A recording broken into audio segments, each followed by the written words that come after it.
filosofía, arte y tecnología.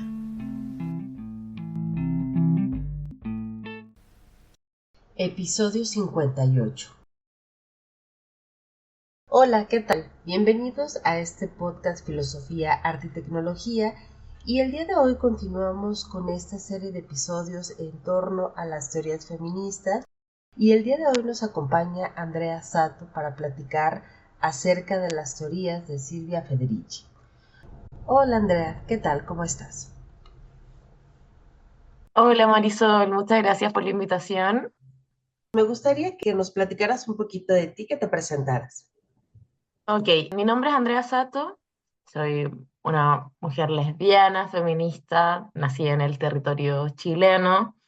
En este momento estoy cursando mi doctorado en sociología en la UAP en Puebla. Mi formación inicial es de historiadora en la Universidad de Santiago de Chile, posteriormente mi maestría en la Universidad de Chile también en sociología. Me dedico hoy día principalmente a mis estudios doctorales, pero también soy parte del equipo investigador de Fundación Sol, un centro de estudios en Chile que se dedica a temas vinculados al trabajo, empleo, salarios, desigualdad, pobreza. En ese equipo de investigación me he especializado principalmente en temas vinculados a empleo de mujeres, pobreza de tiempo, uso de tiempo para las mujeres, empleos endebles, historia del sindicalismo chileno, estos últimos par de años a los tratados de libre comercio y su impacto en las comunidades, especialmente en las mujeres. Bueno, pues qué interesante toda tu trayectoria y me parece muy pertinente precisamente para que nos platiques un poco acerca de Silvia Federici. ¿Podrías presentárnosla? ¿Quién es ella? Bueno, Silvia Federici es una intelectual que en este momento está haciendo clases en la Universidad de Nueva York, pero tiene toda una historia bastante interesante con las luchas internacionalistas. Va a ser una de las impulsoras de todos los comités por el salario doméstico de Nueva York en los 70. Viene de una tradición obrerista, va a ser parte de lo que se ha llamado el feminismo marxista-obrerista junto a Leopoldina Fortunati, María Rosa de la Costa, van a tomar muchos de los supuestos de principalmente los partidos comunistas italianos y toda su corriente operaria para cuestionar también algunos puntos ciegos que va a dejar Marx. Su producción intelectual no solo se basa en el cuestionamiento al patriarcado, sino que también a la estructura colonial trasciende, eh, que trasciende también las estructuras del capitalismo y del patriarcado. ¿Por qué es tan interesante Silvia Federici? Porque no solo sigue siendo una persona muy fértil en torno a la producción de conocimiento, sino que se involucra directamente con las luchas sociales. Estuvo viviendo en en el sur de África durante varios años, en donde también pudo desarrollar toda una línea teórica que se vinculaba al microendeudamiento de las mujeres en contextos vulnerables, como también estos microendeudamientos fomentados por el Fondo Monetario Internacional y el Banco Mundial impactaban en mecanismos de control y sujeción para las mujeres en distintos países de África. Luego para Latinoamérica ha venido muchas veces a trabajar también temas de disposición y deuda en un contexto de los programas de ajuste estructural para América Latina, especialmente en los 90 y en los 2000. Entonces, su producción académica está muy engarzada con las luchas de los distintos territorios y hay una preocupación importante por viajar, conocer, conversar con quienes se están organizando en esos espacios. Su libro, su bestseller, probablemente el más popular, es El Calibán y la Bruja, que va a ser parte de una investigación muy profunda que va a tener Silvia, que va a iniciar en los 70 con distintos papers, ¿no? La previa del Calibán y la Bruja va a ser Il Calibano, que es una edición que va a salir en italiano, que se basa principalmente en el análisis de los procesos de acercamientos de tierra en un contexto de acumulación originaria, pero desde una perspectiva feminista y poniendo como punto de inflexión también la quema de brujas como hecho fundante del proceso no solo de acumulación capitalista, sino que de instalación del patriarcado. En el libro se profundiza principalmente en cómo la persecución a las mujeres en distintas partes de Europa Central y Europa del Norte va a tener como consecuencia el fortalecimiento de no solo el modelo de acumulación capitalista en su etapa más embrionaria, sino que como también esta persecución a las mujeres va a contribuir a la construcción de las nociones de la familia nuclear heterosexual, a las normas que tienen que cumplir las mujeres a nivel social para que se garantice también la explotación de ellas dentro del hogar. Finalmente, cómo la Casa de Brujas va a construir una nueva subjetividad para las mujeres y que las obliga a estar dentro del hogar realizando principalmente las labores domésticas y de cuidado. Luego de ese libro, que ha tenido distintas ediciones en distintos países y en distintos idiomas, que es, insisto, probablemente el libro más popular que tiene Silvia Federici, vamos a observar que va a trabajar ya de manera más contemporánea temas vinculados a lo que ella va a llamar el patriarcado del salario y una posición, su tesis que se basa en que el patriarcado y el capital necesitan que las mujeres trabajen de forma gratuita para primero estar dependientes del salario de los varones y en segundo lugar puedan seguir manteniendo las actividades domésticas y de cuidado dentro del hogar y el capital capturando ese valor, convirtiéndose el trabajo de las mujeres en un subsidiador del capital y un habilitador también para el proceso de acumulación capitalista. Por último, Silvia, este último periodo, ha estado reeditando libros que tienen que ver con las luchas obreras de los 70, eh, un ejercicio muy interesante que, bueno, para América Latina lo está editando Tinta Limón, como toda la obra de Silvia, una editorial de Buenos Aires. Es un libro que recopila la lucha por la demanda del salario por el trabajo doméstico que se desarrolla en los 70 en Nueva York principalmente y cómo esa lucha puede ser interesante para leerla en este periodo. Y lo último que ya está publicando, que no recuerdo bien su nombre, pero tiene que ver como con distintos ensayos reflexivos respecto a la militancia y al ser feminista en un contexto de caos también y de crisis del capital. Este último libro, Silvia va a reflexionar muchísimo respecto a la construcción de militancias placenteras, a la necesidad de visibilización, pero que no se nos vaya la vida en militar causas que solamente nos desgasten. Como es una propuesta política distinta a la que nos había acostumbrado desde su perspectiva más teórica y yo creo que tiene mucho que ver con ya haber conocido todo el mundo, haber visto también el desgaste de las militancias y cómo pensar en militancias sostenibles. Recomiendo mucho ese último libro, que se llama Ir más allá de la piel, repensar, rehacer y reivindicar el cuerpo en el capitalismo contemporáneo. Entiendo que también para América Latina está disponible en Tinta Limón y para Europa Central en Traficantes de Sueños. Em, Nos invita también a recordar el espacio de la militancia como no solo un espacio placentero, sino que un espacio que nos permita construir sentidos comunes, construir también alianzas estratégicas entre nosotras. Entonces, me parece que el arco de reflexión de Silvia para este último periodo eh, es una suerte de enseñanzas para quienes también estamos un poco más jóvenes y queremos seguir sosteniendo nuestra vida en las militancias. Eso puedo decir de Silvia Federici a grandes rasgos.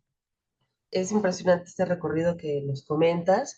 Y sobre todo me gusta mucho esta última idea que comentas, ¿no? Que se hace importante generar resistencias que sean sostenibles, porque también hay que ver que por un lado está la parte teórica, pero por otra parte también está la vida, ¿no? Y en medida de eso, pues también uno busca una felicidad que puede ser inmediata y a veces puede entrar ahí en choque con la parte teórica, ¿no? Generar una especie de conflictos y que coincido, ¿no? Me parece que lo interesante de pensar esto, de pensar los feminismos, pues es acercarnos unas con otras, generar una comunidad y precisamente creo que ahí es donde se encuentra la parte más importante de todo esto, el entender que somos parte de una comunidad mucho más grande, que compartimos un montón de problemáticas sociales cotidianas que a veces podrían parecer triviales, pero en realidad son muy profundas y que nos atraviesan a todas las mujeres, ¿no? Entonces,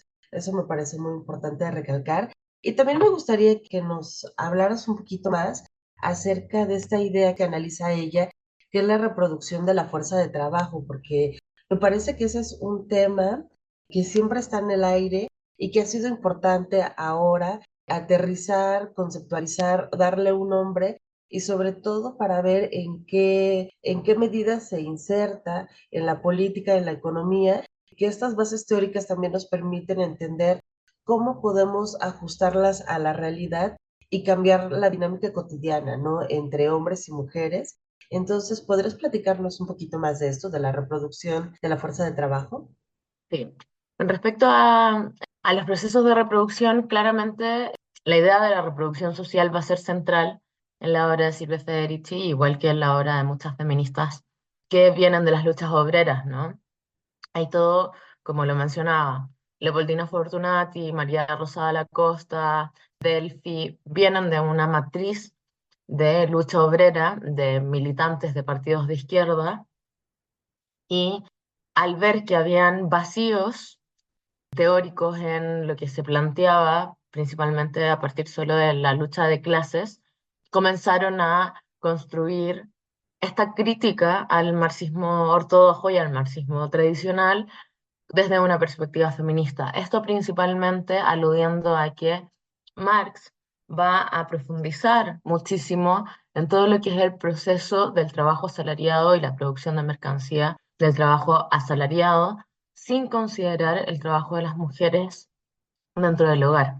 Una de las características basales para entender la reproducción es que las mujeres realizan labores domésticas y de cuidado dentro de los hogares de forma gratuita.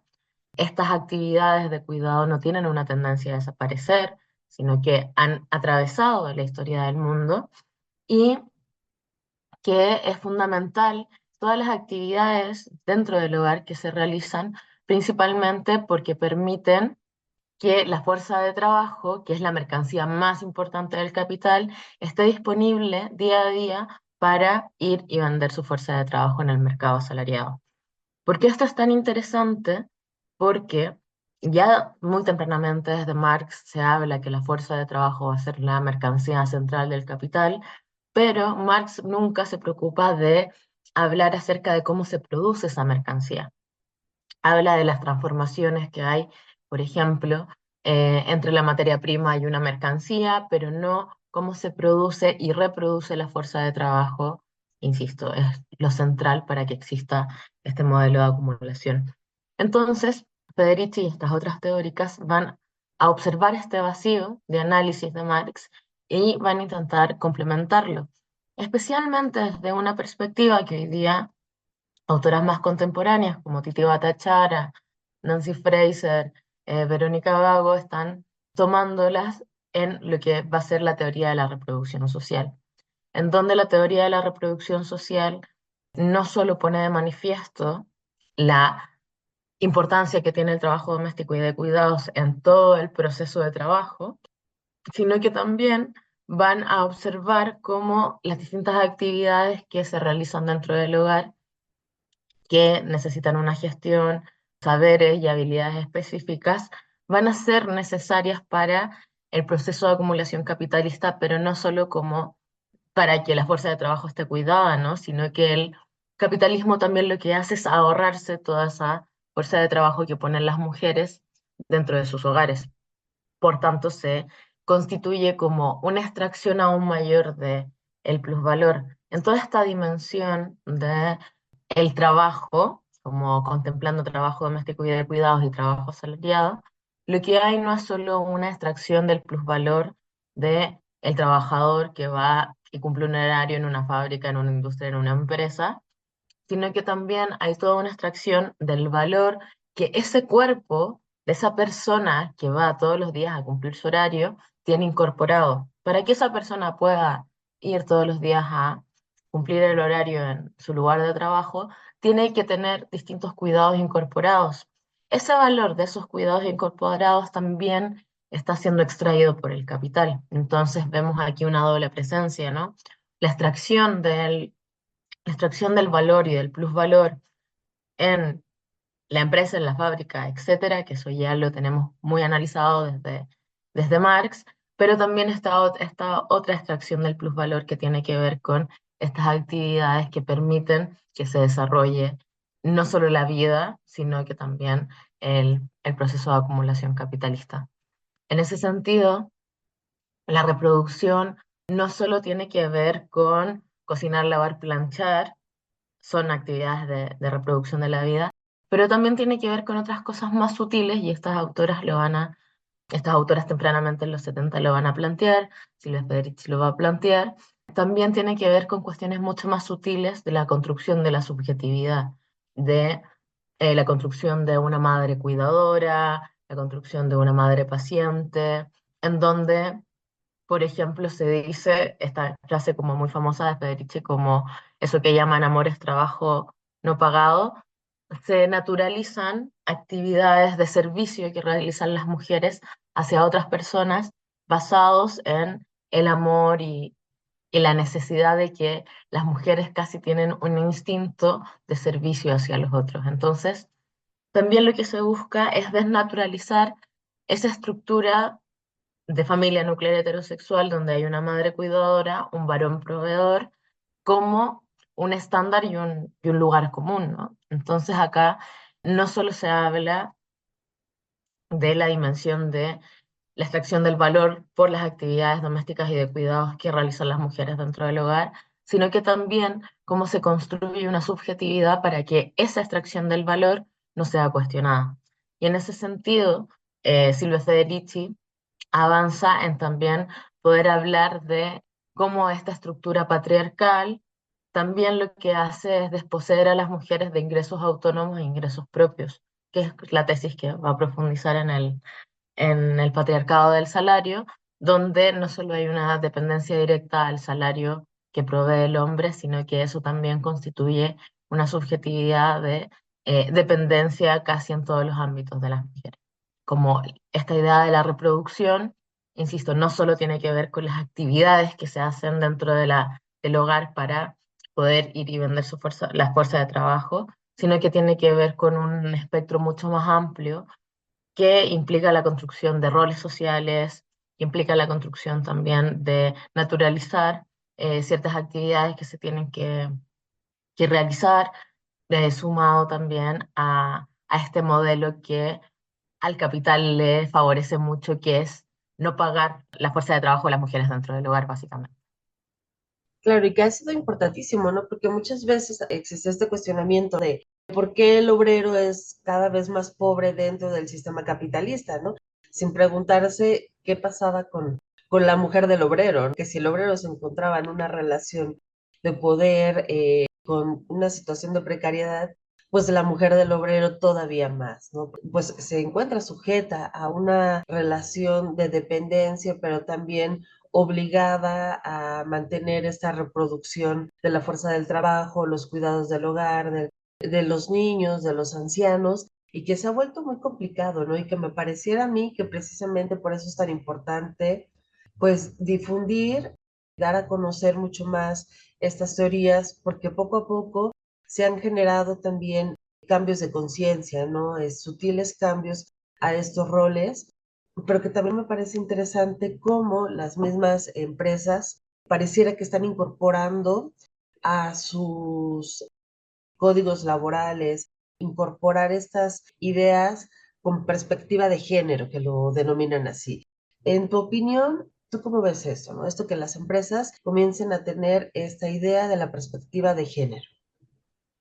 Bueno, aquí hay un problema respecto a que yo considero que está vinculado a las construcciones de los feminismos más liberales, donde no hay una lucha, ni una reivindicación, ni un proceso de transformación emancipatorio en torno a las transformaciones estructurales de un modelo de explotación y de desposesión. Es sumamente complejo que las empresas, finalmente el brazo armado del capital, lo que haga es instalar estos discursos de empoderamiento para las mujeres en un escenario donde se priorizan las ambiciones individuales de algunas mujeres, principalmente mujeres de la élite, para escalar en lo social, en su vida laboral, sin considerar que sigue habiendo una relación conflictiva entre lo que presenta el modelo de acumulación capitalista y lo que es la vida de las personas. Estas propuestas de perspectiva de género, por lo general, lo que hacen es buscar destrabar un conflicto que es muy patente, ¿no? Que es principalmente los temas de la conciliación, pero que basalmente no se hacen cargo de lo que es el conflicto central que tiene que ver con que las mujeres son doblemente explotadas. Entonces, es muy complejo observar, por ejemplo, algunos feminismos que tienen como objetivo principal la destrucción del techo de cristal como única agenda, en un escenario donde para que ellas puedan ascender, por ejemplo, se tiene que explotar a otras mujeres migrantes de otros territorios para que puedan cumplir las labores de cuidados que estas mujeres que superaron el techo de cristal puedan seguir teniendo su fuerza de trabajo y con este discurso de empoderamiento. En ese sentido muchas de las feministas negras van a decir esta frase de que cuando una blanca rompe el techo de cristal es una mujer negra inmigrante quien tiene que barrer los vidrios. Y en ese, y en esa estructura, finalmente, lo fundamental es entender que siempre alguien se hace cargo de los cuidados. En las familias proletarias pueden ser las mujeres haciendo doble trabajo, pero ya en estructuras de más altos ingresos, lo que haces es pagarle a otra mujer en peores condiciones económicas que tú para que realice los cuidados que tú no estás haciendo dentro del hogar. No es que nadie haga los cuidados, la pregunta es cómo se pueden mercantilizar también estas actividades que son fundamentales para el desarrollo de todas las vidas.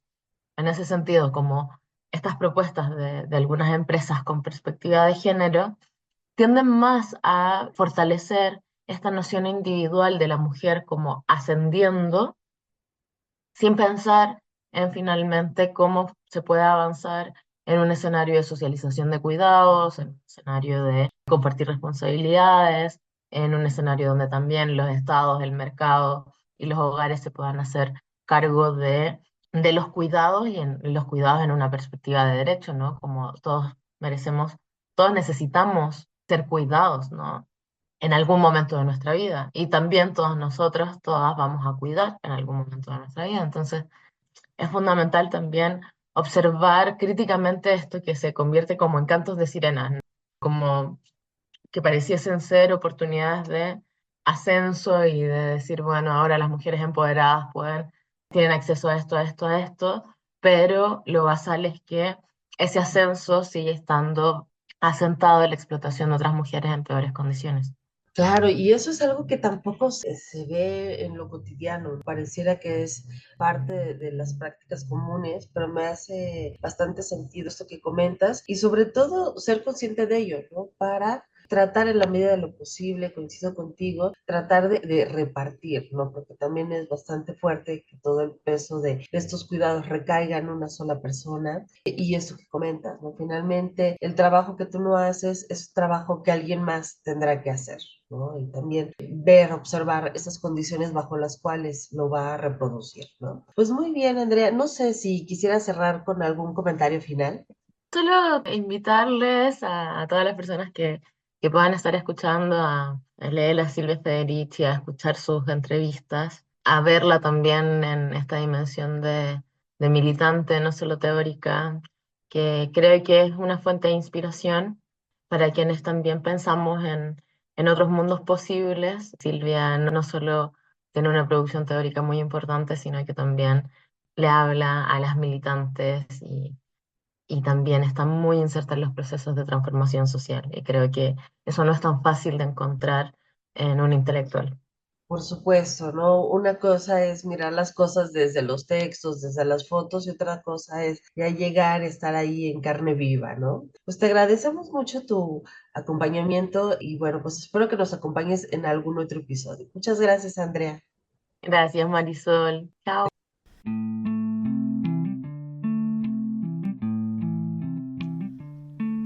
Filosofía, arte y tecnología.